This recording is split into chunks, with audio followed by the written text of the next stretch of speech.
Berlatar di Stasiun Internasional Luar Angkasa, cerita diawali dengan beberapa kru yang sedang mencoba menangkap kapsul yang membawa sampel dari planet Mars yang karena kapsulnya keluar dari lintasan akibat terhantam puing luar angkasa. Mereka harus berusaha menangkapnya dengan baik agar tidak kehilangan apa yang menjadi tujuan utama mereka berada di sana. The capsule will miss us. Thrusters up. Prepare for course correction. Come on. Kapsul tersebut ternyata membawa sampel tanah dari planet Mars, di mana tujuan dari misi ini sendiri adalah untuk mengetahui apakah ada makhluk hidup dari planet lain yang meskipun itu hanya makhluk hidup bersel tunggal dengan ukuran mikroskopik, tentu akan menjadi sebuah penemuan yang luar biasa. Karena faktanya, planet Bumi bukanlah satu-satunya planet yang memiliki makhluk hidup. Ready? The cell wall is thick. Dia bernama Hugh, orang lab yang sedang mengecek sampel tanahnya, di mana harapan untuk bisa melihat makhluk lain pun akhirnya muncul ketika Hugh menemukan organisme berukuran kecil yang sedang tertidur, yang dengan beberapa pengkondisian seperti perubahan suhu, oksigen, dan karbon dioksida, akhirnya organisme itu pun terbangun dari tidurnya dan melakukan semacam gerakan kuliat atau gerakan awal ketika baru bangun. Oh my God. Oh, it's beautiful. Penemuan ini pun langsung menggemparkan seluruh dunia, terutama penduduk Amerika Serikat, karena sekecil apapun makhluk hidup selain dari planet Bumi tetap saja disebut sebagai alien. Tidak melulu harus memiliki kepala besar, fisik seperti monster, berbahasa preketek, atau memiliki peradaban maju, tidak. Tetapi yang namanya makhluk hidup yang berasal dari planet lain tetap disebut sebagai alien. Sehingga seorang anak yang terpilih dari beberapa sekolah pun menamai alien ini dengan nama yang cukup familiar, yaitu Calvin, tidak pakai Klein. Calvin.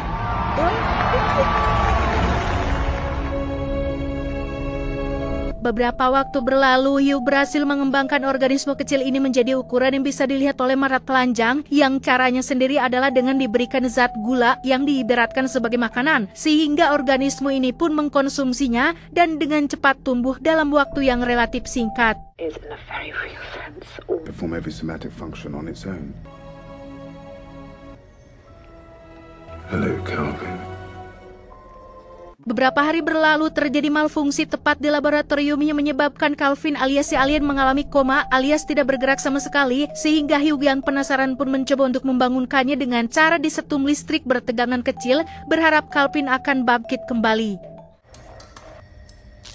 Oh, come on, Calvin. Dan ya, terjadi sesuatu yang tak terduga ketika Calvin tiba-tiba mencengkram tangan Hugh yang meskipun ukurannya kecil dan nampak rapuh, Calvin memiliki struktur tubuh fleksibel seperti Venom, sehingga saking kuatnya cengkraman tersebut membuat Hugh kesakitan sampai-sampai mengalami patah jari.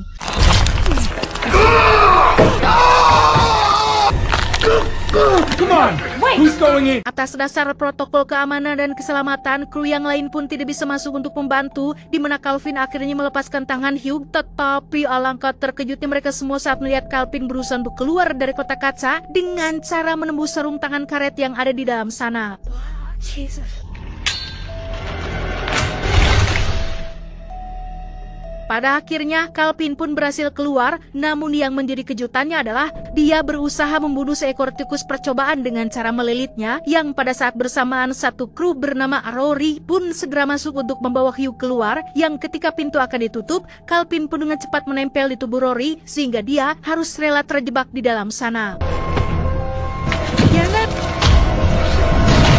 Sadar jika Calvin berpotensi mengancam keselamatan kru, mereka semua pun sepakat untuk melenyapkannya saja, di mana Rory menggunakan generator oksigen untuk membakarnya, tetapi Calvin masih saja bisa bertahan bahkan berhasil bersembunyi, yang ketika Rory sedang berusaha untuk mencarinya, tiba-tiba...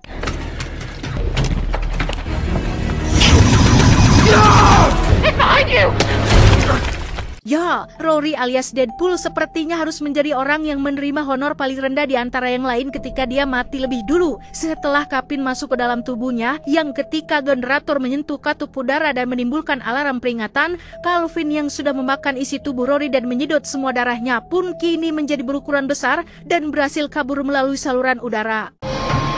So, that's so much bigger.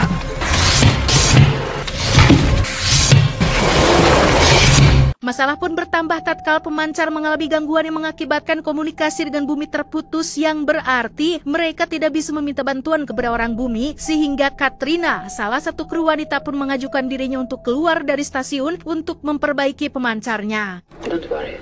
Suit's running warm. It's overheated. Dan betapa celakanya Katrina ketika Calvin tiba-tiba keluar dan mampu bertahan tanpa oksigen, di mana Calvin yang sudah berkembang mirip gurita pun menyelinap masuk ke dalam tangki oksigennya hingga merusak cairan pendingin yang membuat helm Katrina dipenuhi oleh air. Calvin cracked the coolant system. I've got to jump.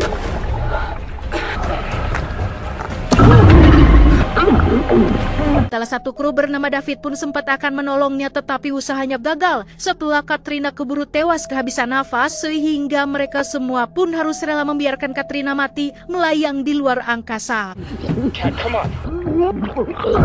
Come on!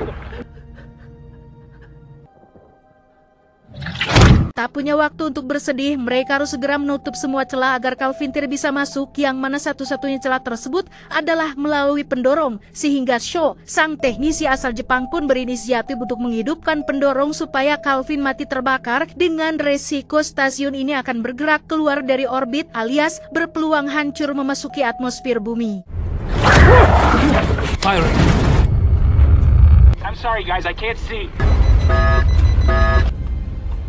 Setelah mengaktifkan semua pendorong, Sho berhasil mengembalikan stasiun kembali ke orbitnya, di mana usaha ini sebenarnya agak gambling karena mereka tidak bisa memastikan apakah Calvin sudah mati terbakar atau belum. Tanpa oksigen saja dia masih bisa bertahan, sangat besar kemungkinan api pun tidak akan bisa membunuhnya. It's already gone well beyond what any living organism should be able to survive.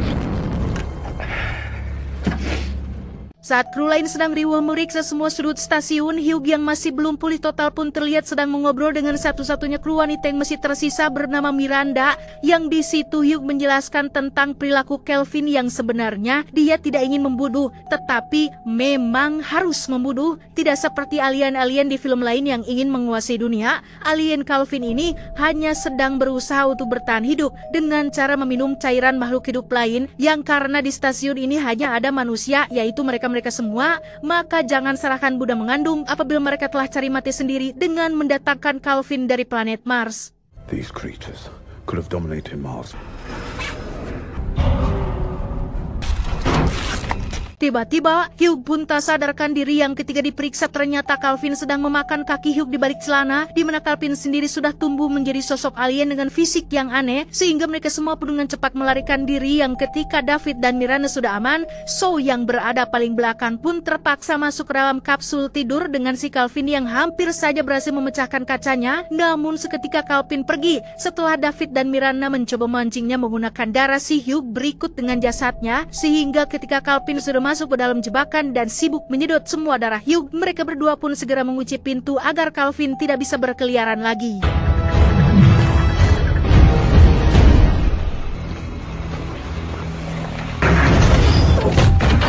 Selanjutnya, David dan Miranda hanya perlu melepaskan bagian stasiun tempat di mana Calvin berada saat ini. Namun masalah selalu saja muncul di saat-saat yang tidak tepat ketika tim penyelamat datang sesuai panggilan darurat yang dilakukan oleh Katrina sebelumnya, di mana tim penyelamat tersebut secara kebetulan akan menempel di bagian stasiun tempat di mana Calvin berada. Pun sama dengan Sho yang menyadari kedatangan tim penyelamat tersebut, dia sama-sama tidak mengetahui jika Calvin berada di sana, sehingga David dan Miranda pun segera meluncur untuk memberitahu tentang hal tersebut. Sho! Sho, can you hear us? Terlambat bagi tim penyelamat, mereka semua habis dibantai oleh Calvin, di mana momen adrenalin pun terjadi ketika terjadi kebocoran yang membuat mereka semua tersedot, sehingga Sho harus menjadi orang yang selanjutnya mati atas insiden yang sedang terjadi.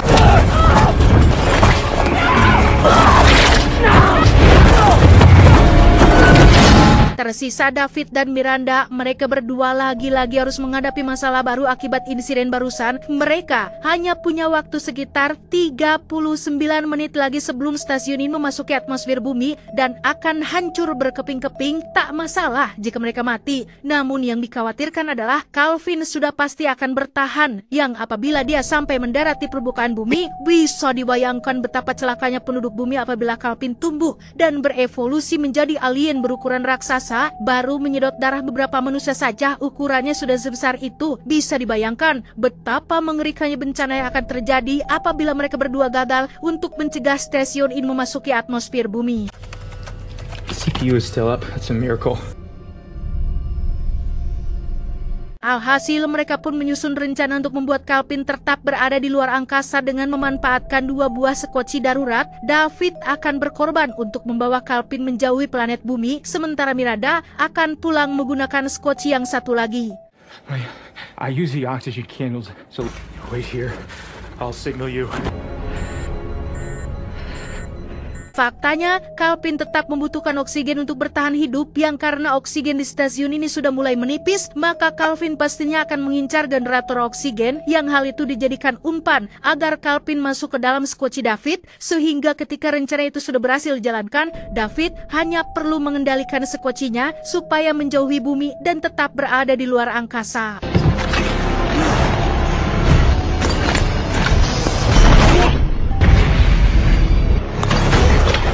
Pada detik-detik memasuki atmosfer itulah David berusaha untuk menarik tuasnya agar skocinya menjauhi atmosfer, di mana Calvin yang menyadari hal itu pun berusaha untuk mencegah David menarik tuasnya, sementara Miranda yang berada di dalam skoci lain pun harus mengalami masalah ketika skocinya terkena hantaman puing-puing stasiun, sehingga pada akhirnya justru skoci David dan Calvin lah yang memasuki bumi, sedangkan Miranda melayang di luar angkasa tanpa bisa berbuat apa-apa.